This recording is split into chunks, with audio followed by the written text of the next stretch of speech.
বিজেপির নাম কোথাও করেছেন, আপনার কিন্তু কপালে দুঃখ আছে। একটা জায়গা থেকেও যদি কোথাও শুনেছি যে কোথাও যদি বিজেপির নাম নিয়েছে, বেরোন। আর ব্যারাকপুরে মাথায় রাখবেন, ব্যারাকপুরের দরজা একটা, কোনো অন্য দরজায় গিয়ে ঠকঠক করেও লাভ নেই।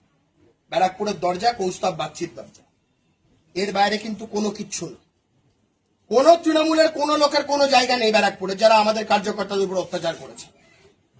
আর বিজেপির নাম ভাজানো আপনাদের, I am the last person to tolerate.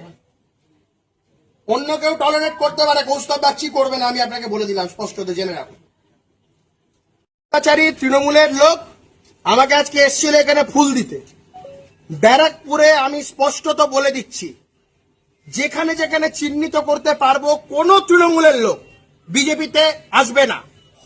এই এলাকায় ইতিমধ্যেই আমার কাছে বহু মানুষের কমপ্লেন, বিজেপির নাম করে বহু জায়গায় মানুষের উপর অত্যাচার করছে।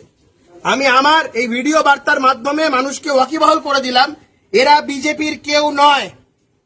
বিজেপির নাম করে এরা যদি কোথাও কোন রকম কিছু করে, এর দায় ভারতীয় জনতা পার্টির নয়। আমরা এর বিরুদ্ধে প্রশাসনিক ব্যবস্থা নেব। কোন তৃণমূলের অত্যাচারী, কোন দাগী লোকেদের আমরা বিজেপিতে স্থান দেব না।